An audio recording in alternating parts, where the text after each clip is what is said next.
اللهم صل على محمد وعلى آل محمد كما صليت على إبراهيم وعلى آل إبراهيم في العالمين إنك حميد مجيد. قال الله تبارك وتعالى في كلامه المجيد: أعوذ بالله من الشيطان الرجيم بسم الله الرحمن الرحيم.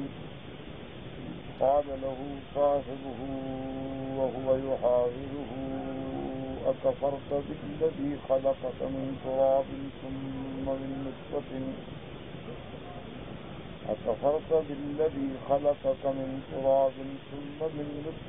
ثم سواك رجلا لكنه الله ربي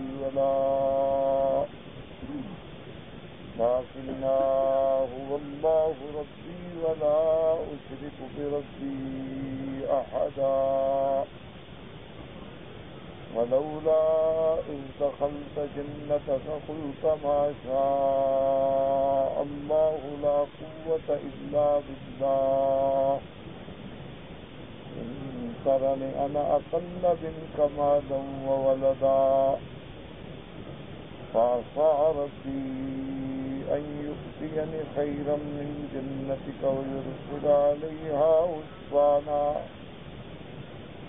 ويرسل عليها حسبانا من السماء فتصبح صعيدا زلقا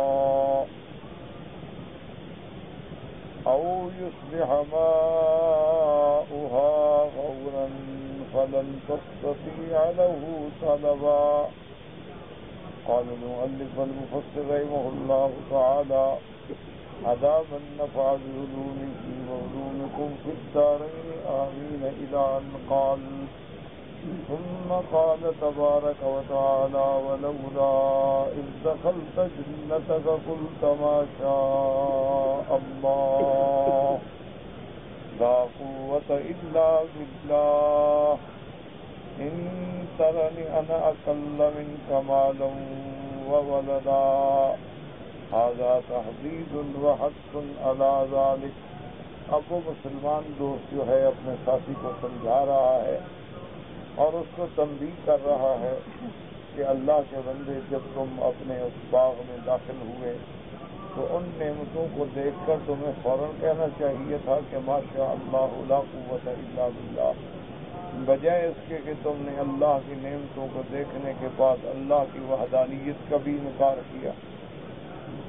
اے حلا اذا اعجبتک حین دخلتها ونظرت الیہا، جب وہ چیزیں تم کو پسند آئیں جب تم نے اپنے آنکھوں سے اپنے منظر باغ کو دیکھا. حمدت اللہ علی ما انعم به علیک وأعطاك من المال والولد ما لم يؤته غيرك وقلت ما شاء الله لا قوة إلا بالله. تو تمہاری یہ فرض تھا کہ تم اللہ کی نعمتوں کا شکر ادا کرتے کہ اللہ نے جو تمہیں مال دیا، اولاد دی، اوروں کو نہیں دیا اور تمہیں دیا، تو تم تو اور زیادہ شکر کرتے کہ اللہ تبارک و تعالی نے مجھے اپنے نعمتوں سے نوازا ہے. ولہذا قال بعض السلف: من اعجبه شيء من حاله او ماله او ولده فليقل ما شاء الله لا قوة الا بالله. وهذا مأخوذ من هذه الآية الكريمة. اس لیے بعض اسلاف نے یہ فرمایا ہے کہ اگر بندے کو اپنا مال، اپنی اولاد، کوئی نعمت اچھی لگے تو فوراً کہے ماشاء اللہ لا قوت الا باللہ. اس کا فائدہ یہ ہوتا ہے کہ ایک تو اللہ کی رحمتیں، اللہ کی نعمتیں اور بڑھتی ہیں، اور دوسرا وہ نعمت جو ہے وہ نظر بد سے بھی محفوظ ہے، کیونکہ نظر جو ہے یہ حق ہے. اس لیے کہ حدیث مبارک میں موجود ہے العین حق، کہ انسان کوئی چیز دیکھے اور نظر بد لگ سکتی ہے. جیسے کہ حضور صلی اللہ علیہ وسلم کے ایک صحابی غسل فرما رہے تھے تو ان بیچاروں نے نیچے کپڑا باندھا ہوا تھا اور ایک دوسرے نے جو دیکھا کہ یار کیسا خوبصورت بدن ہے، وہ بیچارہ وہی گر گیا۔ تو حضور صلی اللہ علیہ وسلم کو خبر دی گئی، تو آپ نے فرمایا اس بندے کو بلاؤ جس کی نظر لگی۔ تو حضور نے اس کو حکم دیا کہ ایک برتن میں وضو کرو اور غسل کرو اور سارا پانی اکٹھا کر کے جس پہ نظر لگی ہے اس پہ ڈالو پانی۔ صحابہ کہتے ہیں کہ ہم نے جب وہ پانی ڈالا تو وہ فوراً کھڑا ہو گیا۔ تو ایک علاج نظر بد کا یہ بھی ہے کہ اگر آپ کو پتہ لگ جائے کہ اس بندے کی نظر ہے تو اس کو فوراً کہیں کہ وضو کرے اور غسل کرے بڑے برتن میں، اور وہ پانی جو ہے اس آدمی پہ ڈال دیں تو نظر جو ہے وہ ہٹ جاتی ہے۔ اچھا، اور کبھی ایسا ہوتا ہے کہ پتہ نہیں لگتا، تو اس کا علاج جو ہے وہ معوذتین، قل اعوذ برب الفلق، قل اعوذ برب الناس، یہ زیادہ سے زیادہ پڑھ کے ہاتھوں پہ دم کر کے اس کے سارے بدن کو چھیڑیں۔ اور اسی طرح علماء نے لکھا ہے کہ سورۃ القلم کی جو آخری آیت ہے وَإِن يَكَادُ الَّذِينَ كَفَرُوا لَيُزْلِقُونَكَ بِأَبْصَارِهِمْ لَمَّا سَمِعُوا الذِّكْرَ وَيَقُولُونَ إِنَّهُ لَمَجْنُونٌ وَمَا هُوَ إِلَّا ذِكْرٌ لِّلْعَالَمِينَ، کہ یہ آیت مبارک بھی تلاوت کرے اور بار بار اس کے بدن پہ دم کریں تو اللہ کی رحمت سے نظر دور ہو جائے۔ اسی لیے علماء نے فرمایا کہ جب سیدنا یعقوب علیہ السلام نے اپنے بیٹے نے جب اکٹھے ہو کے مصر جانے کا ارادہ کیا تو فرمایا لا تدخلوا من باب واحد وادخلوا من ابواب متفرقہ، کہ اے میرے بیٹے تم ایک دروازے سے نہ داخل ہونا، کوئی ادھر سے کوئی ادھر سے، کیوں 11 بیٹے خوبصورت جوان، تو کوئی دیکھ کے تمہیں نظر بد نہ لگ جائے۔ تو نظر لگ جاتی ہے، اپنی بھی لگ جاتی ہے، ماں باپ کی بھی لگ جاتی ہے۔ اس لیے حکم ہے کہ اپنے بچے کو دیکھو، اپنے گھر کو دیکھو، اپنے مال کو دیکھو، جو بھی اللہ نے نعمت دی ہے تو فوراً کہو ماشاء اللہ، ماشاء اللہ لا قوت الا باللہ، ماشاء اللہ لا قوت الا باللہ۔ اچھا، اسی طرح بعض عرب علماء نے یہ بھی لکھا ہے کہ اگر آپ کو پتا ہے کہ اس بندے کی نظر لگتی ہے اور وہ آ رہا ہے تو آپ فوراً کہ اللہ اکبر علیہ، تو پھر اس کی نظر نہیں لگے گی۔ اسی طرح علماء عرب نے یہ بھی لکھا ہے کہ نظر ایسی بلا ہے کہ یدخل الجمل فی القدر والرجل فی القبر، کہ یہ ایسی بلا ہے کہ اونٹ کو مارو تو وہ دیگچی میں آ جاتا ہے، یعنی مر ذبح ہو جاتا ہے، اور بندے کو لگے تو قبر میں پہنچ جاتا ہے۔ اس لیے نظر جو ہے یہ بڑی بری بلا ہے، اس لیے اس سے بچنے کا علاج کیا ہے؟ ماشاء اللہ لا قوت الا باللہ۔ تو اس لیے علماء نے اسی آیت سے استدلال کیا ہے کہ وَلَوْلَا إِذْ دَخَلْتَ جَنَّتَكَ قُلْتَ مَا شَاءَ اللَّهُ مَا شَاءَ اللَّهُ لَا قُوَّةَ إِلَّا بِاللَّهِ۔ تو یہ علاج ہے، اللہ نے قرآن میں ہمارے لیے ہر علاج رکھا ہے۔ وَنُنَزِّلُ مِنَ الْقُرْآنِ مَا هُوَ شِفَاءٌ وَرَحْمَةٌ لِّلْمُؤْمِنِينَ وَلَا يَزِيدُ الظَّالِمِينَ إِلَّا خَسَارًا۔ اس لیے حکم ہے کہ جب گھر سے نکلو تو پڑھو بسم اللہ ما شاء اللہ لا قوت الا باللہ، اور ایک روایت میں ہے کہ بسم اللہ ما شاء اللہ آمنت باللہ اعتصمت باللہ ولا حول ولا قوت الا باللہ باللہ العلی العظیم۔ تو جب یہ آدمی پڑھتا ہے تو وہ اللہ کی امان میں آ جاتا ہے، اور اسی لیے حکم ہے کہ آدمی سونے سے پہلے اور صبح کی نماز کے بعد خود بھی قل هو اللہ احد 3 دفعہ، قل اعوذ برب الفلق 3 دفعہ، قل اعوذ برب الناس 3 دفعہ پڑھ کے اپنے بدن پہ تھوک کے پھیر دے اور اپنے بچوں پہ، تو الحمدللہ جن سے، سحر سے، ان باتوں سے آدمی محفوظ ہو جاتا ہے۔ یہ غفلت ہم خود کرتے ہیں اور پھر روتے رہتے ہیں۔ اور ایک بات یہ بھی یاد رکھیں کہ زیادہ سے زیادہ کوشش کریں کہ آدمی زیادہ اوقات پلید حالت میں نہ گزارے۔ اب دیکھو نا، عورت ہے بیچاری حیض کے دن میں، اب اس کے تو ہاتھ میں ہے نہیں، وہ تو 7 دن عادت ہے، 8 دن عادت ہے، 5 دن عادت ہے، اسے پلیت رہنا ہے، لیکن اس وقت بھی تو اللہ کا ذکر کر سکتی ہے نا، حالت حیض میں اللہ کا ذکر تو منع نہیں۔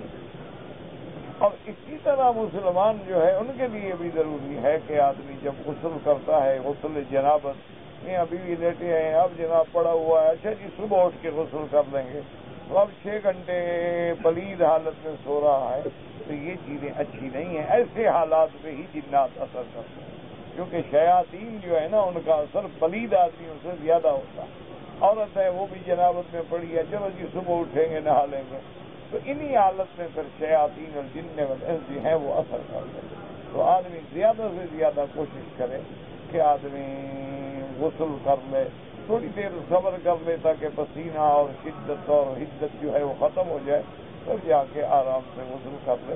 تو اگر غسل نہ بھی کرے تو استنجا اور وضو کر کے کرے، تاکہ جتنا کوشش کر سکتا ہے وہ کرنی چاہیے، کیونکہ شیاطین جو ہے نا خاص طور پہ جب عورتیں حمام میں جاتی ہیں، اب کھڑی ہے حمام میں بیٹھی ہے، تو ان حالات میں شیاطین الجن جو ہیں وہ زیادہ اثر کرتے ہیں کہ کپڑا تو ہے نہیں، اب حمام کے اندر ہے، اور آج کل تو رواج ہے نا جو ٹب میں بیٹھے رہتے ہیں گھنٹہ گھنٹہ 2 گھنٹے، اور کپڑا نہیں، لباس نہیں، کچھ نہیں، شیطان تو آ سکتے ہیں۔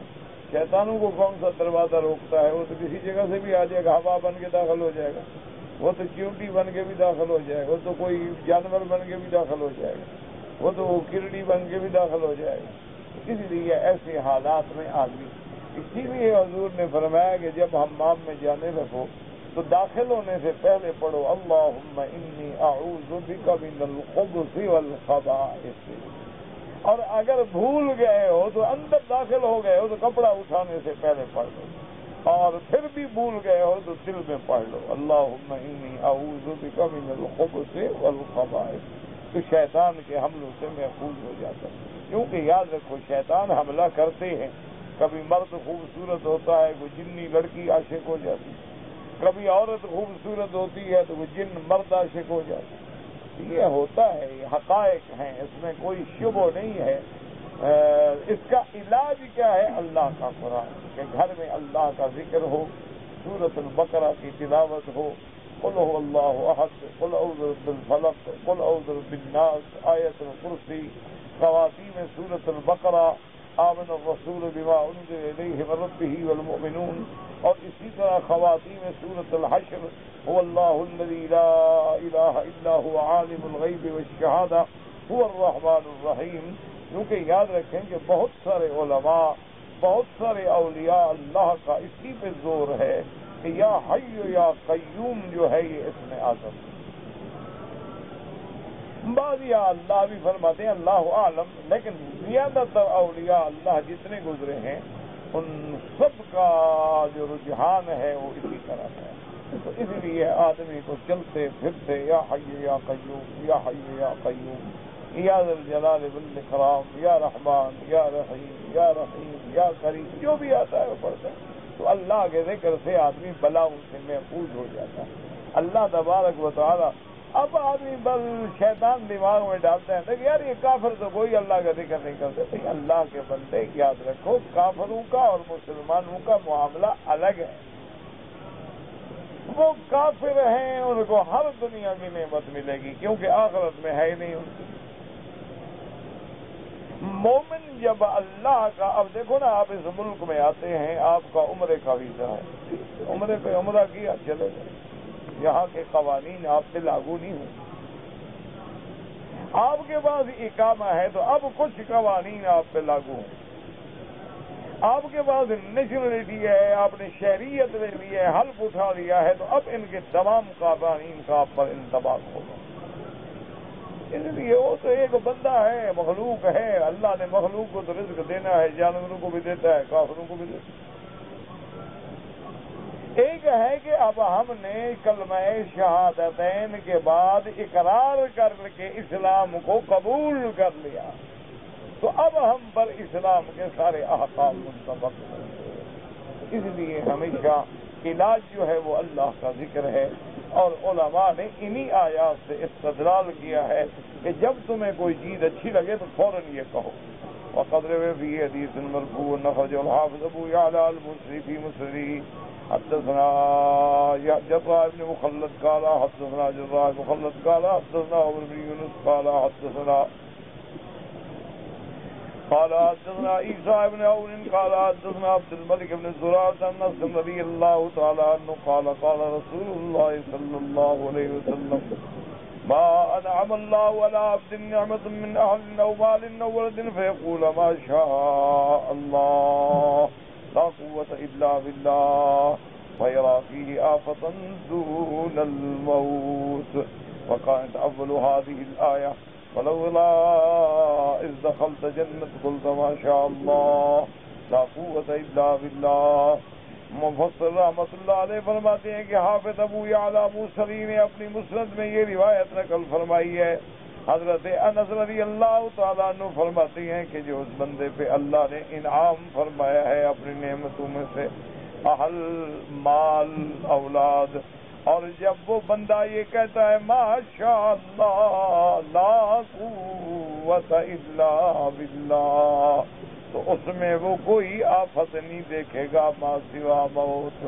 ہاں موت تو برحق ہے نا، اب موت تو ٹل نہیں سکتی، موت نے تو آنا ہے، لیکن ان کلمات کی برکت سے اللہ باقی مصیبتوں سے محفوظ رکھ لیتے ہیں. آج کل ہماری زبانوں میں اثر کیوں نہیں رہا میرے عزیز؟ میں نے کئی دفعہ عرض کیا ہے کہ ہمارا صدق مقال نہیں ہے اور عقل حلال ہے. اس کی چھوٹی سی مثال سمجھیں. مثلا آپ نے وضو کیا ہے ماشاءاللہ، صف اول میں عین کعبے کے سامنے کھڑے ہو کے باقاعدہ خشوع خضوع ارکان سے نماز پڑھی ہے، لیکن آپ کا کپڑا پلیت تھا تو نماز ہو جائے گی؟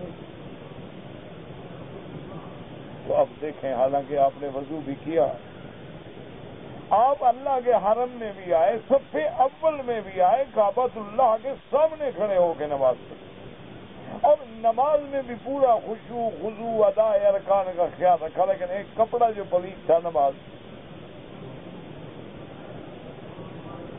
بس اسی سے کہ اللہ کا قرآن برحق ہے، فرمان رسول عربی صلی اللہ علیہ وسلم برحق ہے، لیکن چونکہ زبان پلید ہے اثر نہیں، کیونکہ ہمارے دل پلید ہیں اثر نہیں، ہمارے اجزاء اجساد جو ہیں وہ پلید ہیں اثر نہیں ہوتا، ہمارا کھانا پینا مشتبہ ہے، حرام نہیں تو شک والا ہے، مشتبہ ہے، اس لیے اثر نہیں ہوتا. ورنہ اللہ کا قرآن میں کوئی شبہ ہے؟ اللہ کے کلام میں کوئی شبہ ہے؟ صحابہ رضوان اللہ علیہم اجمعین سورۃ فاتحہ پڑھتے دم کرتے بس مریض ٹھیک ہو جاتا. حضور صلی اللہ علیہ وسلم کو خود جبریل علیہ السلام نے آگے دعا سکھلائی. حضور کی خدمت میں جبریل آئے، کہا اشتکیت یا رسول اللہ، آپ کو تکلیف ہے؟ آپ نے فرمایا ہاں. میں نے کہا اچھا تو میں آپ کو رقیہ بتاتا ہوں، یہ پڑھا کریں، بسم اللہ ارقیک من کل شیء یؤذیک اللہ یشفیک من کل شر یؤذیک. تو حضور صلی اللہ علیہ وسلم جبریل علیہ السلام آ کے سکھائے. اسی طرح حضور پاک نے ایک صحابی سے پڑھا اللہم رب الناس مذہب الباس اشفی انت شافی لا شفاء الا شفاؤک شفاء لا یغادر سقما. اسی طرح فرمایا اعوذ بکلمات اللہ التامات من شر ھذا الوجہ.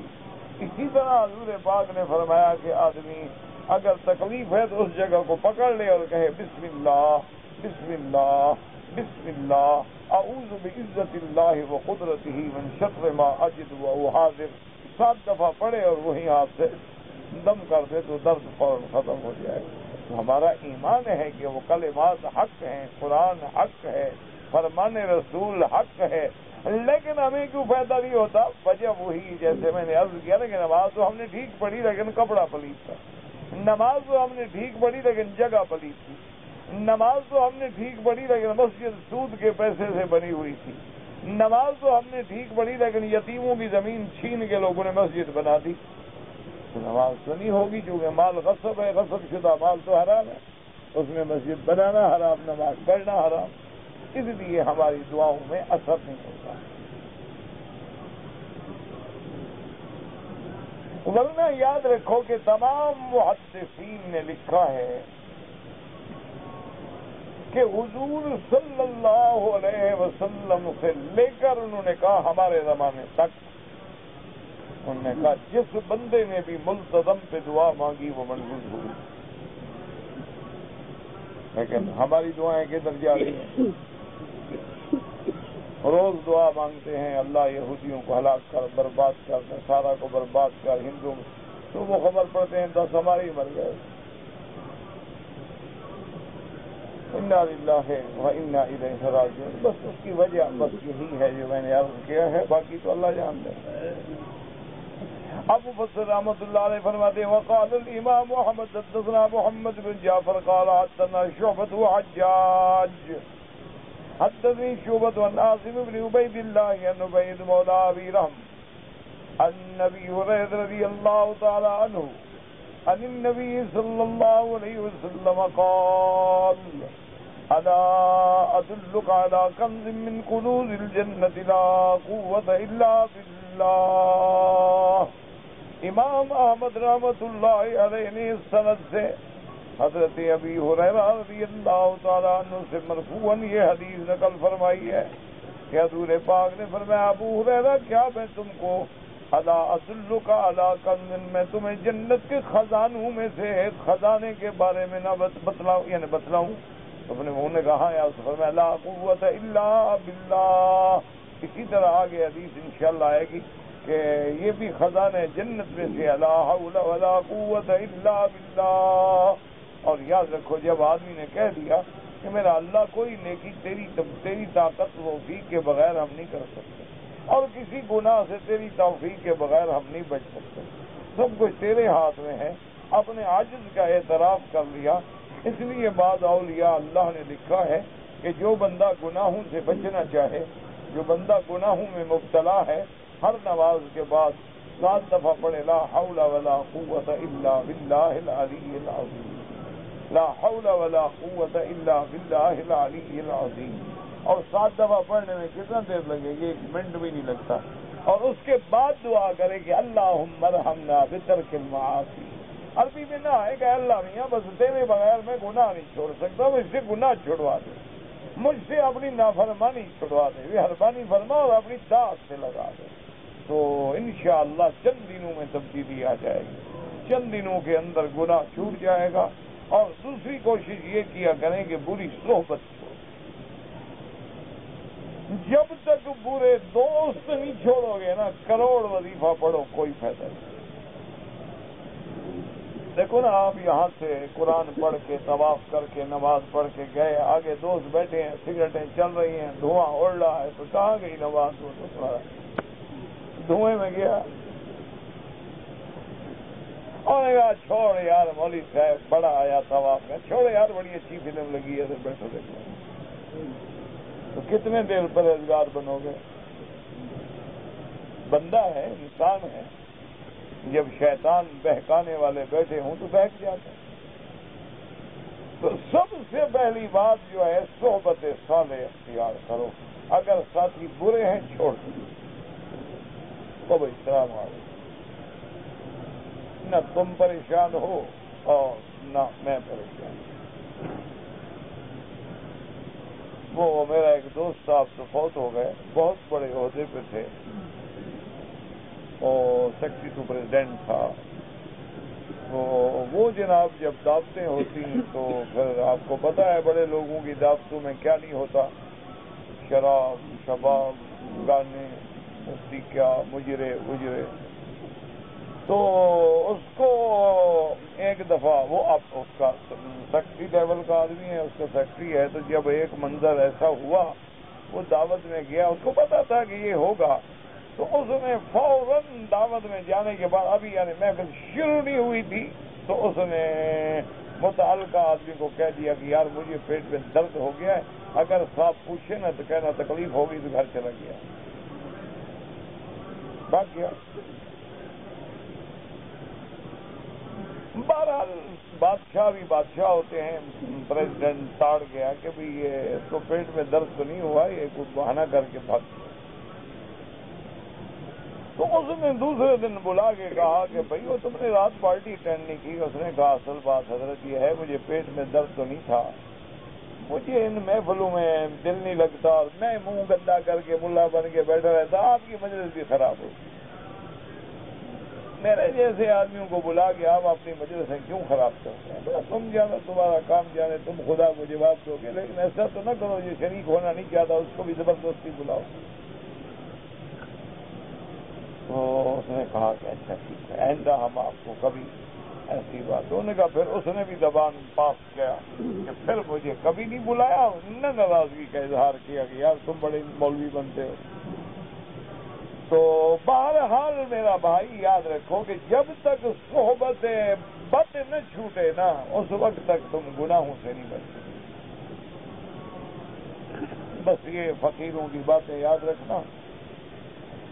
بس یہ علاج ہے, سب سے پہلے صحبت چھوڑو, صحبت صالح اختیار کرو. اگر نہیں ملتا کوئی اللہ والا تو اکیلے رہو, کوئی ضروری نہیں. کوئی اللہ والا نہیں ملا, مناسبت نہیں ہو سکتی, اکیلے رہیں, قرآن کی تلاوت کریں, آرام سے وقت پہ سو جائیں, وقت پہ اٹھیں, نماز پڑھیں, حلال کھائیں, اللہ کا ذکر کریں, اور دیکھیں چند دنوں کے اندر طبیعت میں تبدیلی آتی ہے کہ نہیں آتی. دیکھو نا, آخر تم نے مثلا جوانی کے 20 سال گزارے ہیں فلمیں دیکھتے ہوئے, ایک ہفتہ تو مولوی کے کہنے تھے قرآن پڑھ کے گزار دیتے ہیں. چلو 20 سال میں ایک ہفتہ تو ہمارے کہنے پہ عمل کر لو کہ صحبت بری صحبت چھوڑ دو, اور فرائض اللہ کا پورا خیال کرو کہ ہر نماز باجماعت مسجد میں ادا کرو, اور اپنے اندر کوشش کرو کہ لقمہ حلال کا جائے, حرام کا نہ جائے. اور کوئی تمہیں وظیفہ نہیں آتا, کچھ نہ ہے, قرآن لے کے بیٹھ جاؤ پڑھنے کے. قرآن نہیں آتا, زیارت ہی کرتے رہو. کچھ نہیں آتا, درود شریف تو مسلمان کو آتا ہے نا, کلمہ شریف تو آتا ہی ہوگا. بس یہ پڑھو آرام سے علیحدہ, اور وقت عشاء کے بعد آرام سے کھانا کھا کے 10:30 بجے سو جاؤ. ٹھیک 4 بجے 6 گھنٹے نیند لے کے اٹھو, تہجد پڑھو, رو رو کے اللہ سے دعائیں مانگو. پھر دیکھو کہ طبیعت میں انشراح اور سکون پیدا ہوتا ہے کہ نہیں ہوتا. یہی تو ہمارے بیماریاں ہیں نا جی. اب رات کو آدمی 2 بجے سوئے گا تو 4 بجے وہ کیا تہجد پڑے گا, اور سوئے گا بھی فلمیں دیکھ کے, یعنی نیند میں بھی وہی آگے وہی فلم کھڑی ہوگی. بس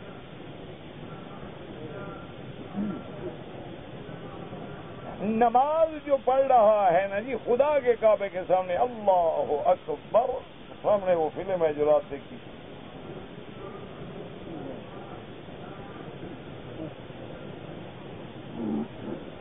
میرا بھائی پھر اللہ کے ساتھ ڈرامے نہ کرو, پھر سیدھا کہو میں کافر ہوں, نہیں مانتا خدا کو, بس سلام علیکم. آج میں ایک ہندو کا ایک محاضرہ پڑھ رہا تھا. انہوں نے کہا کہ وجید شرما اس کا نام ہے, اس نے کہا کہ میں ہندو ہوں, کافر ہوں. میری تمنا تھی کہ میں لاہور دیکھوں. میرا باپ جو ہے وہ لاہور میں مارا تھا, لاہور میں دفن تھا, ہم پہلے یہاں رہتے تھے, اور میں جب آیا تو اس نے کہا وہاں بسنت منائی جا رہی تھی. انہوں نے کہا کہ میں ہندو ہوں, میں کافر ہوں. میں دیکھ کے حیران رہ گیا کہ بسنت تو اس بندے کی یادگار ہے جس نے حضور کی شان میں گستاخی کی تھی, جس نے حضور کی بیٹیوں اور آپ کی بیویوں کو گالیاں دی تھی, اس کو سزائے موت ہوئی تھی. اس کی یاد میں ہندو بسنت مناتے ہیں, مسلمانوں کو کیا ہو گیا ہے؟ میں نے کہا میں حیران ہو گیا کہ یہ مسلمان. اور اس نے کہا کہ میں حیران ہو گیا کہ ہر مسجد میں الگ امام ہے، الگ نعرہ ہے، الگ نام ہے، یہ وہابی ہیں، یہ حدیث ہیں، یہ سنی ہیں، یہ بریلوی ہیں، یہ دیوبندی ہیں، یہ شیعہ ہیں، یہ جعفریہ والے ہیں، یہ حنفیہ والے ہیں۔ انہوں نے کہا میں حیران ہو گیا کہ جو محمد عربی ساری ٹوٹے ہوں کو جوڑنے کے لیے آیا تھا، آج اس کی امت ٹکڑے ٹکڑے ہو گئی۔ اور اس نے کہا کہ جب میں نے اپنے ملک کی چیزیں بکتی ہوئی دیکھی کہ اسی بسنت میں جو ڈورا استعمال ہو رہا ہے، جو دھاگا استعمال ہو رہا ہے، جو اس کے اندر چیزیں استعمال ہو رہی ہیں، وہ سب ہمارے ہندوؤں کی بنی ہوئی ہیں، اور وہی پیسہ جو ہے ہم مسلمانوں کے مارنے پہ خرچ کرتے ہیں۔ تو میں حیران ہو گیا کہ یہ امت رسول عربی ہے۔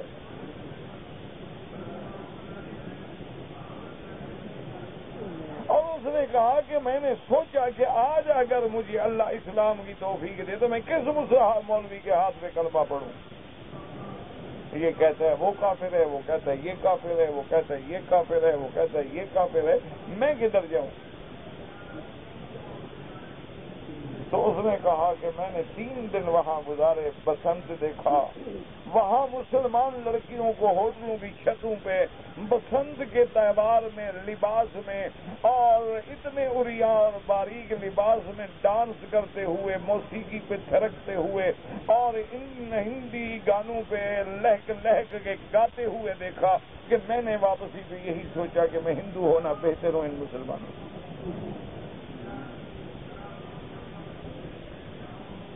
ایک ہندو ہے، وجہ کرشمہ اس کا نام ہے، اس نے باقاعدہ پمفلٹ لکھا ہے اور دنیا میں تقسیم ہوا۔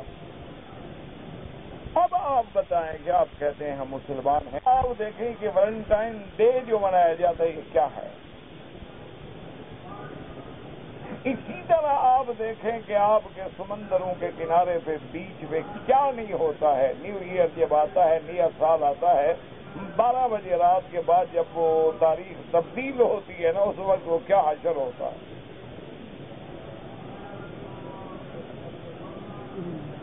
پورا سمندر کا علاقہ جو ہے، پورا بیچ کا کنارہ جو ہے، سب صبح جاؤ تو سب خالی شراب کی بوتلیں، سڑکیں اٹی ہوئی۔ کس نے پی ہیں؟ کافروں نے پی ہیں۔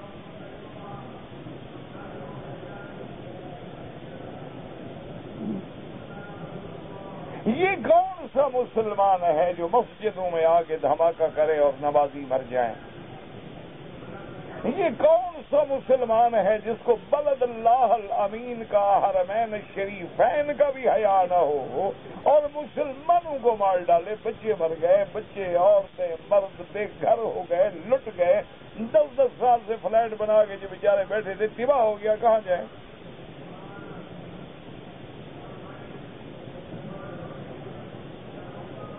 یہ کون سا مسلمان ہے بھائی؟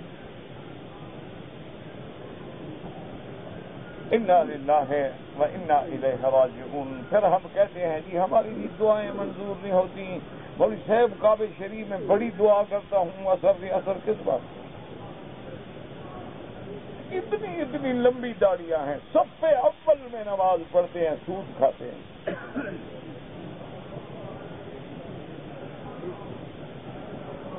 اتنی ماشاءاللہ صف اول میں نماز پڑھتے ہیں اور داڑھی ماشاءاللہ کرتے کے 3 بٹن پہ ہے، اینک 4 نمبر کی ہے، رات کو بیٹھ کے بلیو کرنٹ فلمیں دیکھتا ہے۔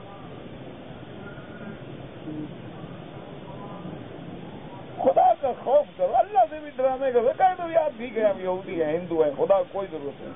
ومن شاء منکم فلیؤمن ومن شاء فلیکفر۔ دیکھو نا ہندو ہے، وہ کہتا تو ہے نا میں ہندو ہوں، یہودی ہو کہتا میں یہودی ہوں، نصرانی ہے وہ کہتا نصرانی ہوں۔ اس کے نزدیک کوئی حلال حرام نہیں کہ شراب ہے، پانی ہے، بیئر ہے، ارے ٹھیک ہے گرمی ہے بیئر پی، وہ سردی ہے تو اور کوئی وائن سین پی لو۔ اس کے نزدیک کوئی حلال حرام کا مسئلہ ہی نہیں۔ اس کے نزدیک کوئی زنا عدم زنا کا مسئلہ نہیں، بس رضامندی۔ وہ کہتے راضی ہے تو ٹھیک ہے، راضی نہیں ہے تو اپنی بیوی کے ساتھ بھی جبر ہے۔ اس کے ساتھ کوئی پابندی نہیں کہ لڑکی کے بال جو ہیں وہ کٹے ہوئے ہوں، وہ کندھے پہ ہوں، وہ کان تک ہوں، وہ مردوں کی طرح بنے ہوئے ہوں، وہ کلر ہوں، وہ بلیک ہوں، وہ سنہرے ہوں، اور کہ کوئی مسئلہ نہیں، جو اچھا لگے، جو اس کے چہرے پہ، جو فیس پہ ایڈجسٹ ہوتا ہو، اس کے فیس پر موافق ہوتا ہو، کرو ٹھیک ہے۔ اسکرٹ پہنے، منی اسکرٹ پہنے، نکر پہنے، وہ تو بکنی پہن کے سمندر کے کنارے پڑی ہوتی ہیں، سن بات لے رہی ہوتی ہیں، تو کیا تھی؟ تمہیں شوق ہے تم بھی مل جاؤ ان میں۔ اسلام کو تو بدنام نہ کرو نا۔ تمہیں شوق ہے، تمہیں حسرت ہے کہ یار یہ مزے میں بھی لوٹتا، جاؤ لوٹو، اپنی بیوی بیٹی کو بھی لے جاؤ تاکہ اس سے بھی لوگ فائدہ اٹھائیں۔ ایک طرف تم نام لیتے ہو کہ نہیں جناب ہم تو سیدہ فاطمہ الزہرا کو مانتے ہیں، جناب ہم تو بی بی صاحبہ کے نام پہ جناب دیگیں چڑھاتے ہیں، اور ادھر اپنی بیٹی کو بے حیائی کا سبق پڑھاتے ہیں، کیوں منافقت کرتے ہو؟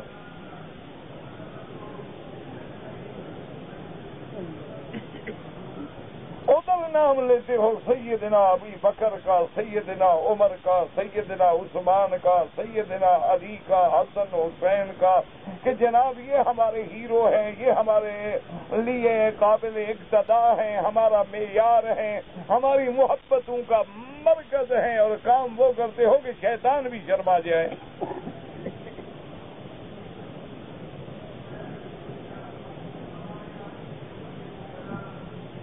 تو اس لیے میرا عزیز اللہ سے ڈرامے نہ کرو، یا سراسر موم ہو جا یا سراسر سنگ ہو جا، یا مومن بنو یا کافر بنو، یہ درمیان میں آدھا تیتر آدھا بٹیر اللہ کو پسند نہیں ہے کہ مذبذبین بین ذالک لا الہ ہؤلاء ولا الہ ہؤلاء، کہ نہ ادھر کے رہے نہ ادھر کے رہے، نہ خدا ہی ملا نبی صلی اللہ علیہ وسلم، کوئی چیز بھی حاصل نہ ہو سکی۔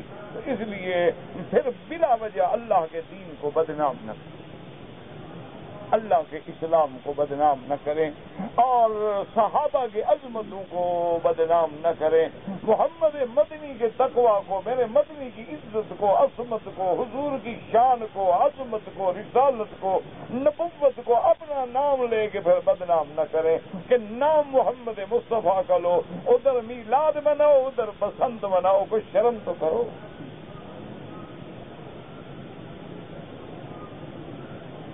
تو خدا کا خوف تو کرو۔ باقی تمہاری مرضی ہے، یہ نہ کہنا کہ ہمیں کسی نے حق کا کلمہ نہیں پہنچایا تھا، ہماری ذمہ داری ہے بات پہنچا دینا، باقی ماننا نہ ماننا تمہاری مرضی ہے، تم جانو، تمہارا کام جانے۔ تم مکے میں آئے، تم نے ماشاءاللہ 5 حج پڑے ہیں، جیسے داڑھی منڈاتا تھا اسی طرح منڈاتا ہے، جیسے جھوٹ بولتا تھا اسی طرح بولتا ہے، جیسے لوگوں کو دھوکہ دیتا تھا اسی طرح دیتا ہے، جیسے عورتوں کے پاسپورٹ مردوں کے بنا دیے، مردوں کے عورتوں کے بنا دیے، بیوی کو ماں بنا دیا، ماں کو بیوی بنا دیا، ٹکٹ بدل دی، آج بھی وہی کاروبار کرتا ہے۔ تو پھر ضروری مکے میں رہ کے کرنا، جاؤ اپنے ملک میں جخ مارو۔ پھر اللہ کے گھر میں رہ کے تو ایسی حرکتیں نہ کرو۔ جب حرام ہی کمانا ہے تو حرام تو لوگ ہر جگہ کما رہے ہیں۔ جب آدمی نے زہر کھانا ہے تو پھر خدا کے گھر کو تو معاف کرے نا، بلد الامین کو تو معاف کر دے۔ اس لیے دوسری بھی صحیح حدیث ہے، وقد ثبت فی الصحیح عن نبی موسیٰ ان رسول اللہ صلی اللہ علیہ وسلم قال له الا ادلک علی کنز من کنوز الجنہ لا حول ولا قوة الا باللہ، یہ جنت کے خزانوں میں سے ہے۔ وقال الامام احمد حدثنا بکیر بن عیسیٰ قال حدثنا ابو عوانة عن نبی بلخ عن عمرو بن میمون قال قال ابو ہریرہ رضی اللہ تعالی عنہ قال لی رسول اللہ صلی اللہ علیہ وسلم یا ابا ہریرہ هل ادلک علی کنز من کنوز الجنۃ تحت العرش، حضور نے فرمایا کیا میں تمہیں جنت کے خزانوں میں سے وہ خزانہ جو عرش کے نیچے ہے انہیں بتلاؤں؟ قال قلت فداک ابی و امی، میں نے کہا ہاں بتلائیں یا رسول اللہ، میرے ابا اما آپ پہ فدا و قربان ہوں۔ قال ان تقول لا قوة الا باللہ، قال ابو بلخ واحسب انه قال فان الله يقول اسلم عبدي واستسلم، کہ جب بندہ کہتا ہے لا حول ولا قوت الا باللہ، اللہ فرماتے ہیں بندے نے اپنے آپ کو میرے حوالے کر دیا، اب میں نے ان کی حفاظت کر دی۔ تو جب اللہ حفاظت کرے تو محفوظ ہو گیا، اس کو پھر دنیا کی کون سی طاقت نقصان پہنچا سکتی ہے؟ لیکن زبانیں پاک کرو میرے بھائی، زبان پاک ہو، جب تک زبان پاک نہ ہو اس وقت تک کیا ہوگا؟ ایک برتن لے لو، اس میں تھوڑی سی گندگی لگا دو، پھر اس میں دودھ ڈالتے جاؤ تو پاک ہوتا جائے گا یا حرام ہوتا جائے گا؟ تو اگر یہاں سے لے کر یہاں تک گندگی ہی گندگی کھڑی ہے تو جو کلمہ جائے گا وہ کیا ہوگا؟ بس اب تمہاری مرضی ہے میرا بھائی، اپنی زبانوں کو پاک کرو، دلوں کو پاک کرو، یا کم از کم میری بات مانو نا، پھر اللہ میاں سے دھوکے چوکھے نہ کرو، فریب شریب نہ کرو، سیدھا کہو کہ جی میں شیطان کی پارٹی کا ہوں، مجھے رحمان کی پارٹی سے کوئی تعلق نہیں۔ دو پارٹیاں ہیں نا دنیا میں، یا حزب الرحمان ہے یا حزب الشیطان، دو ہی راستے ہیں، یا جنت کا راستہ ہے یا جہنم کا ہے۔ یہ درمیان میں جو آدھا ادھر تو آدھا ادھر کے نمازیں بھی پڑھ لی، ملتزم پہ کھڑا ہے اور دعائیں بھی مانگ رہا ہے اور رو بھی رہا ہے، یا اللہ ہمیں حضور کی شفاعت نصیب فرما دے، اور میرا اللہ میں یہاں سے فارغ ہونے کے بعد فوراً فلم دیکھوں گا انشاءاللہ۔ میں ابھی رکھ کے آیا ہوں، لے کے نئی فلم رکھ کے آیا، اللہ میاں مجھے جانے دے، میں ابھی دیکھتا ہوں۔ ہاں انا للہ و انا، اس سے سیدھی بات کرو، کہو اللہ میاں ہم کوئی نہیں مانتے آپ کو، کوئی کلمہ شلمہ نہیں پڑھتے، ہم دھوکہ دے رہے ہیں آپ کو، ہمیں وہی وہ بسنت والی پارٹی عزیز ہے، ہم ان کے ساتھ قیامت میں اٹھنا چاہتے ہیں کہ جب قیامت میں حشر ہو تو ہاتھ میں ڈور ہو اور پتنگ ہو۔ کیا خیال ہے؟ یا پھر کڑے ہوں، کلابے ہوں، لوہے کے ہاتھ میں بیت ہوں اور علی کا ملنگ ہو۔ انہوں نے بھی بخشش کا ذریعہ ڈھونڈا ہوا ہے نا، کہ زنجیریں گلے میں ہیں، بڑے بڑے لوہے کے کڑے ہیں، وہ جہنم میں جو ملیں گے پہلے پہن لیے۔ انا للہ و انا الیہ راجعون۔ اذ الاغلال فی اعناقہم، قرآن کہتا ہے کہ نہیں کہتا؟ میں نہیں کہتا۔ اذ الاغلال فی اعناقہم والسلاسل یسحبون، کہ اللہ فرماتے ہیں قیامت والے دن ہم ان کے گلے کے اندر بھی بیڑیاں ڈالیں گے اور پاؤں میں بھی ڈالیں گے اور لوہے کے زنجیروں میں ان کو کھینچا جائے گا۔ اسی لیے حضور نے فرمایا کہ لوہے کی انگوٹھی نہ پہنو، اور اس نے سارے زنجیر گلے میں ڈالے ہوتے ہیں۔ بہرحال اسلام کو رسوا نہ کرو۔ وَاعْتَصِمُوا بِحَبْلِ اللَّهِ جَمِيعًا یا ایھا الذین آمنوا ادخلوا فی السلم کافۃ، یا اسلام میں پورے داخل ہو جاؤ یا پورے نکل جاؤ۔ یہ درمیان جو ہے نا جی، یہ بالکل غلط بات۔ میرا آپ حیران ہوں گے کہ میں ایک دفعہ، میرا خیال ہے پتہ نہیں وہ نیو یارک تھا کیا تھا، اس پلازا میں کوئی سودا لینے کے لیے گیا۔ انہوں نے کہا چلو بچوں کے لیے کوئی چیز لے لیں، سفر پہ جو آدمی آتا ہے، اب بچے چاہے ہر چیز بھی ہو تو وہ تو ان کی خواہش ہوتی ہے نا کیا لائے۔ تو تھوڑی دیر کے بعد میں نے دیکھا کہ ایک لڑکی بڑے غور سے دیکھتی ہے مجھے، اور پھر گزر جاتی ہے، پھر ادھر جاتی ہے، پھر بڑا غور سے دیکھتی ہے۔ اس کو پتہ نہیں کیا ہو گیا بھائی۔ تھوڑی دیر کے بعد آخر اس سے صبر نہ ہو سکا، میں نے تو خود صبر کر لیا تھا، میں نے کہا میرے منہ پہ داڑھی ہے، میں دیکھوں گا لوگ کیا کہیں گے۔ تو میں نے تو صبر کر لیا، لیکن اس سے نہ ہوا، وہ خیر قریب آئی، اس کا السلام علیکم، میں نے کہا وعلیکم السلام۔ اس نے کہا جی آپ کے پاؤں میں جو جوتا ہے نا، آپ نے جو پہنا ہوا ہے، کرتا پہنا ہوا ہے، یا تو یہ احمد پور شرقیہ کا ہے یا بہاول پور کا ہے یا ملتان کا ہے۔ ٹھیک، ان نے کہا اسی سے میں نے اندازہ لگایا کہ آپ بہاول پوری ہیں۔ میں نے کہا ہاں ٹھیک ہے میں ہوں، کیا بات کیا ہے؟ انہوں نے کہا بس میں اس علاقے کی ہوں، میں نے دیکھا کہ اس علاقے کا ایک آدمی ہے، تو میرے خواہش ہوئی آپ کو سلام کروں گا تو پہنچا، اور بالکل انگریزی لباس میں، میں نے کہا اچھا تم نے مجھ سے تو پوچھ لیا، میں نے تو تم کو بتا دیا، بیٹی تم بھی تو بتاؤ نا تم کون ہو؟ اس نے مجھے بتایا کہ میں فلاں خاندان سے ہوں، فلاں کی بیٹی ہوں، میرے پاؤں کے نیچے زمین نکل گئی، اتنے بڑے گھر کی عورت۔ میں کہا بیٹی یہ تمہارا لباس ہے اور تم اس خاندان سے ہو؟ کہا تمہارا باپ میرا دوست ہے، اور اتنا بڑا خاندان اور اتنا باعزت خاندان، یہ تم نے کیا کیا؟ ارے کہا مکی صاحب جب گھر چھوڑا ہے ان کافروں کے لیے تو پھر کافر بننا ہے، سیدھے تو بنے میں دھوکہ کس بات کا؟ مجھے اس کی بات بڑی اچھی لگی۔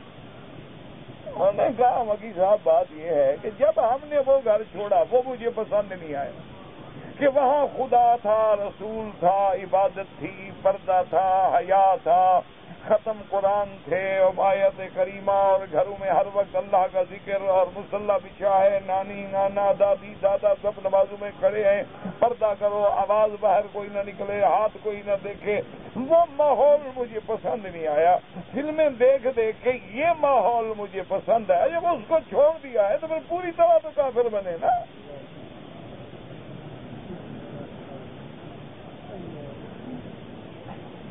باقی اس نے کہا کہ وہ ماحول میں نے چھوڑ دیا، یہ میں نے اختیار کیا، اور جس کے لیے اختیار کیا وہ بھی مجھے چھوڑ گیا۔ اب میں ایک کٹی ہوئی پتنگ ہوں، نوکری کر کے روٹی کھا رہی ہوں، میرے پاس نہ ادھر کا رستہ ہے نہ ادھر کا رستہ۔ میں نے کہا کسی لڑکے کی محبت میں آ گئی، اس نے یہاں آ کر مجھے چھوڑ دیا، وہ کچھ چاہتا تھا کہ مجھ سے پیشہ کروائے، وہ میں نے قبول نہ کیا، اس نے مجھے چھوڑ دیا، اب میں نہ ادھر کی ہوں نہ ادھر کی ہوں، نوکری کر کے روٹی کھا رہی ہوں۔ تو یہ حالت ہے، اللہ معاف فرمائے، اللہ معاف فرمائے۔ خیر مجھ سے جو ہو سکا میں نے اس کو نصیحت کی، باقی اللہ عالم آپ نے کون سی مان لی ہے کہ اس نے مان لی ہوگی، اس کو تو میں نے 1 گھنٹہ محنت کی ہوگی نا زیادہ سے زیادہ۔ خیر میں اس کو ساتھ لے آیا، کھانا کھلایا، چائے پلائی، گاڑی پہ اس کو گھر بھجوایا، جو کچھ عزت ہو سکتی تھی میں نے کیا کہ دیکھو میں تمہیں بیٹی کہا ہے تو کچھ تو میں اپنا حق ادا کروں۔ لیکن اس کے بعد اس کو کیا ہوا ہوگا، تم میں 30 سال میں اثر نہیں ہوا ہے تو اس پر 1 گھنٹے کا کیسے ہو گیا؟ اور اثر تم پہ جو نہیں ہوا وہ تمہارا قصور نہیں، میری زبان گندی ہے، پلید ہے، اگر یہ اچھی ہوتی تو تم ٹھیک نہ ہو جاتے۔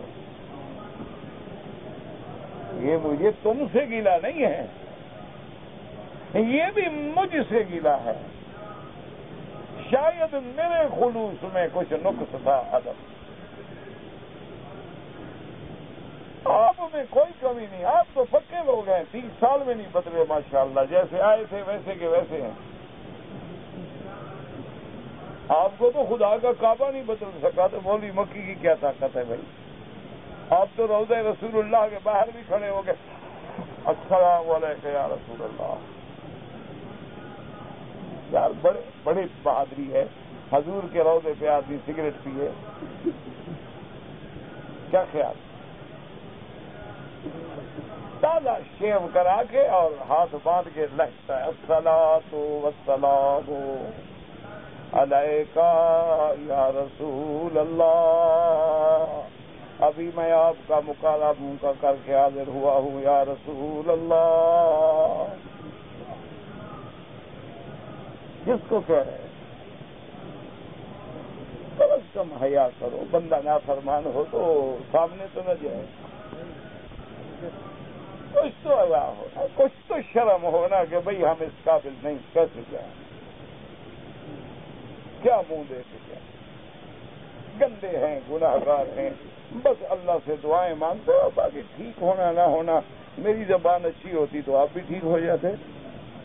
اس لیے فرماتے ہیں کہ جب یہ بندہ کہہ دیتا ہے، اللہ فرماتے اسلم عبدی واستسلم، کہ بندے نے اپنے آپ کو میرے حوالے کر دیا تو خلاص اب محفوظ ہو گیا۔ قال فقلت لعمر قال ابو بکر قال عمر قلت لابي هريره لا حول ولا قوه الا بالله وقال لا انا في سوره الكهف ولولا اذ دخلت جنتك قلت ما شاء الله لا قوه الا بالله۔ فعصى ربي أن يؤتيني خيرا من جنتك ويرسل عليها حسبانا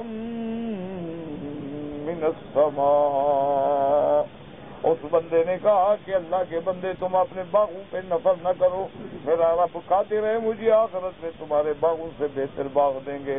وَيُرْسِلَ عَلَيْهَا وَلَا جَنَّتِكَ فِي الدُّنْيَا، اور جس باغ کو تم سمجھتے ہو کہ انہا لا تبید ولا تفنی، یہ کبھی ہلاک نہیں ہوگا کبھی فنا نہیں ہوگا، اس پر اللہ دنیا میں عذاب بھیج کے ہلاک کر دیں. حسبانا من السماء، قال ابن عباس وزاق ذلك عن الزہری عذابا من السماء، اللہ عذاب آسمان سے اتارے. والظاہر انه مطر عظیم مزعج یقلع ذرا وجرا. اور بعض علماء فرماتے ہیں حسبان کا معنی یہ ہے کہ ایک شدید بارش بھیج دیں، ایسی بارش جو درختوں کو اس کی جڑوں سے اکھاڑ کے پھینک دے. وَلِهَذَا قَالَ فَتُصْبِحَ صَعِيدًا زَلَقًا، أي بل كأن ترابا أملس لا يثبت فيه قدم. اللہ اس بات پہ قادر ہے کہ عذاب بھیج کے تیرے باغ کو برباد کر کے بالکل مٹی کے برابر کرتے ہیں. اے کلجر الذی لا ينبت شيء، ایسی زمین بنا دے کہ جس سے کوئی چیز پیدا نہ ہو. او یصبح ماؤها غورا فلن تستطيع له طلبا. اے غائرن فی الارض، اگر اللہ چاہیں وہ جو چشمے اللہ نے نکالے ہیں زمین میں دوبارہ داخل کر دیں. کیونکہ نابے کہتے ہیں جو زمین کے اوپر نکلے اور غائر کہتے ہیں جو زمین میں نیچے چلا جائے. اللہ اگر زمین سے چشمے کو اوپر نکالنے پہ قادر ہیں تو نیچے لے جانے پہ بھی قادر ہیں. کما قال تعالیٰ قل أرأيتم إن أصبح ماؤكم غورا فمن يأتيكم بماء معين. اللہ جار وسائن وقال هؤلاء أسماؤها غور مصري وطلبها الغور مصربانا غير وابلغ منه. كما قال الشاعر ذل جياده نوحا عليه تقلده وعنتها صفوفا بمان آیات علیہ. تو اس نے فرمایا کہ تم اللہ سے ڈرو، اللہ قادر ہے کہ تمہارے باغ کو ہلاک و برباد کر دیں، تو تم اللہ سے معافی مانگو اور توبہ کرو، اور اللہ اس میں بھی قادر ہے کہ اللہ مجھے بہتر عطا فرما دے. کہتے جی کہ ہم مزدوری کے لیے آئے ہیں اپنے ملک چھوڑ کے، ہمارے بیوی بچے اپنے ملک میں ہیں، بیوی بچوں کا حقوق ادا کرنا ضروری ہے، مزدوری زیادہ ملے یا تھوڑی. دیکھو نا میرا بھائی، مزدوری تو مل گئی اور عزت لوٹ جائے تو مزدوری کیا کرو گے؟ سوچو نا ایک ٹھنڈے دل سے. اب دیکھو نا بعض لوگ ہیں یورپ چلے گئے، باہر کے ملکوں میں چلے گئے، وہ بھی اسی دولت کے لیے گئے تھے نا. اب جناب جب لڑکیاں جوان ہوئیں اور انگریزوں کے ساتھ پھر رہی ہیں اور کافروں کے ساتھ پھر رہی ہیں اور ہندوؤں کے ساتھ پھر رہی ہیں، بیٹھے رو رہے ہیں، تو ایسے پیسے کو کیا کرو گے؟ ایسے مزدوری کو کیا کرو گے؟ لہذا اپنے بیوی بچوں کے حقوق ادا کرو ہر حال میں، ان کو بالکل نہ چھوڑو، یا ان کو منگاؤ یا ہر سال جاؤ اپنی بیوی کے حقوق ادا کرو. کہتے ہیں جی کہ میں سکریب کا کام کرتا ہوں، اس کے بل سریا الومنیم وغیرہ خریدتا ہوں. کبھی کبھی فور مین کمپنی سے مجھے چوری سامان دیتے ہیں، خود تو کہہ رہے ہو کہ چوری دیتے ہیں، جب چوری دیتے ہیں تو حرام ہے. یہ بھی سمجھتے ہو کہ وہ مالک کا سامان ہے، فور مین چوری دے رہا ہے، تو چوری کا مال خریدنا چوری ہے، حرام ہے خالص.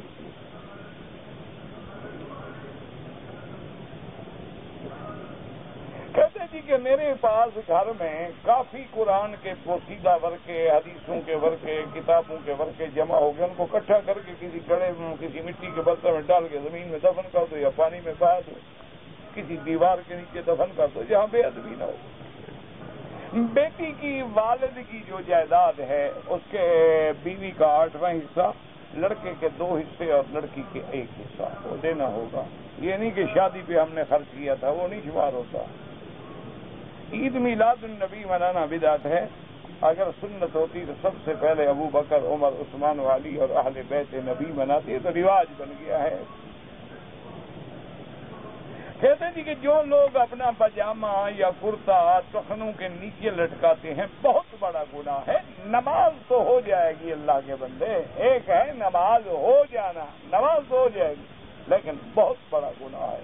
حضور صلی اللہ علیہ وسلم نے سخت وعید بیان فرمائی ہے. آپ نے فرمایا کہ پہلے تو مرد جو ہے وہ اپنا موٹی پنڈلی تک کپڑا رکھے، اگر بہت زیادہ بھی نیچے کرنا چاہتا ہے تو ٹخنے سے اوپر ہو. اگر ایک دفعہ عمرہ کرنے کے بعد ہم نے سر پہ استرا پھروا دیا، اب دوسرا عمرہ کریں بال نہ ہوں تب بھی استرا پھروانا ہوگا. بال ہوں یا بال نہ ہوں، اللہ کو بال نہیں چاہیے، تعمیل حکم چاہیے. ایک آدمی گنجا ہے عمرہ کرے وہ بھی استرا پھروائے گا، چاہے بال ہوں یا بال نہ ہوں. کہتے جی کہ طواف میں ہم نہیں چاہتے لیکن عورتیں سامنے آ جاتی ہیں، اپنی طرف سے کوشش کرو نظر نیچے کر لو. دیکھو نا تکلیف زیادہ ہے تو انعام بھی تو اتنا زیادہ ملے گا نا. اب دیکھو عورت ہو ہی نہ تو آپ کو میں نے نہیں دیکھی تھی، نہیں تو دیکھتے کیا. کمال تو یہی ہے نا کہ ہو اور نظر نیچے ہو جائے کہ میری بیٹی ہے، میری بہن ہے، اللہ کی مہمان ہے. میں اللہ کے مہمان کو ستاؤں گا، بری نظر ڈالوں گا تو خدا مجھے پکڑ لے. تو اپنے آپ کو جتنا روکو گے تو انعام بھی تو اتنی ملے گا نا. طواف میں گنتی بھول جائیں تو اندازہ کرو، جو اندازہ غالب ہو اس پہ عمل کرو.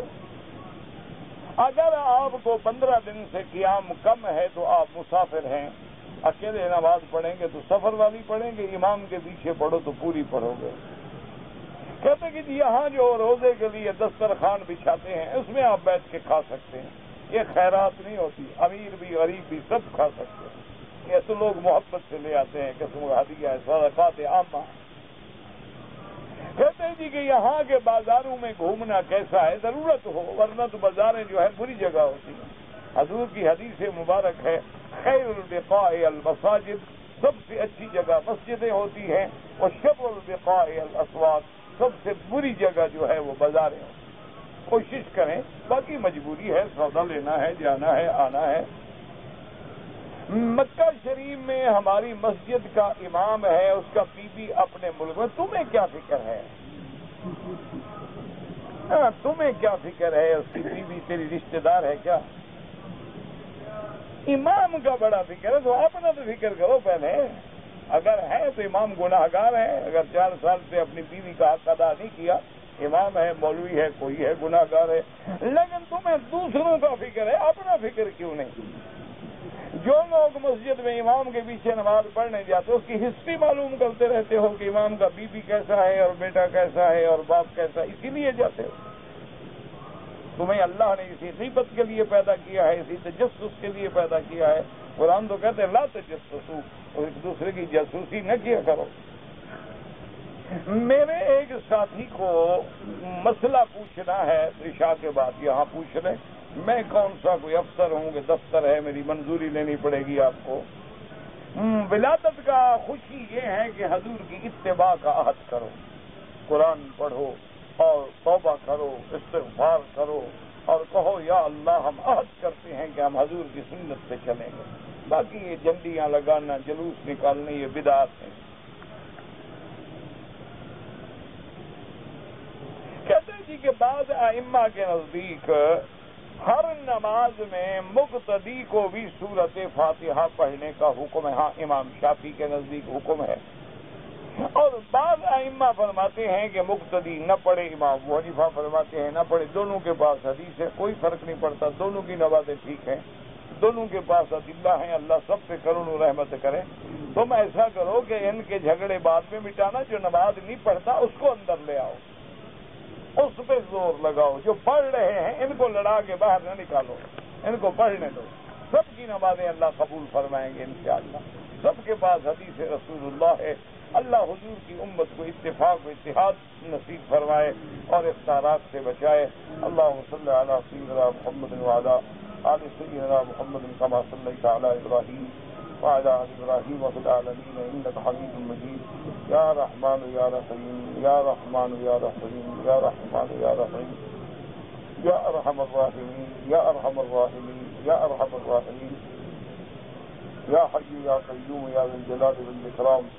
لا حول ولا قوة إلا بالله العلي العظيم، لا حول ولا قوة إلا بالله العلي العظيم. لا حول ولا قوة إلا بالله العلي العظيم. ما شاء الله لا قوة إلا بالله. ما شاء الله لا قوة إلا بالله. ما شاء الله لا يسلك السوء إلا الله. ما شاء الله لا يسوق الخير إلا الله. ما شاء الله ما كان من نعمة فمن الله. ما شاء الله لا حول ولا قوة إلا بالله. لا حول ولا قوة إلا بالله العلي العظيم. اللهم لا تدع لنا ذنبا إلا غفرته، ولا هما إلا فرجته، ولا عيبا إلا سترته، ولا كربا إلا نفسته، ولا ضالا إلا هديته، ولا فسادا إلا أصلحته، ولا مريضا إلا شافيته، ولا مبتلا إلا عافيته، ولا أصيلا إلا يسرته، ولا مجاهدا إلا نصرته، ولا عدوا ظالما إلا أهلكته، ولا حاجة من حوائج الدنيا والآخرة إلا قضيتها ويسرتها يا أرحم الراحمين يا أرحم الراحمين. اللهم أصلحنا وأصلح بنا وأصلح أولادنا وأولاد المسلمين. اللهم أصلح ذرياتنا وذريات المسلمين. اللهم أصلح لنا شأننا كلها، فلا تكلنا إلى أنفسنا طرفة عين قط ولا أقل من ذلك. ربنا آتنا في الدنيا حسنة وفي الآخرة حسنة وقنا عذاب النار. سبحان ربك رب العزة عما يصفون وسلام على المرسلين والحمد لله رب العالمين. اللهم صل على سيدنا محمد وعلى آل سيدنا محمد كما صليت على إبراهيم وعلى آل إبراهيم في العالمين إنك حميد مجيد.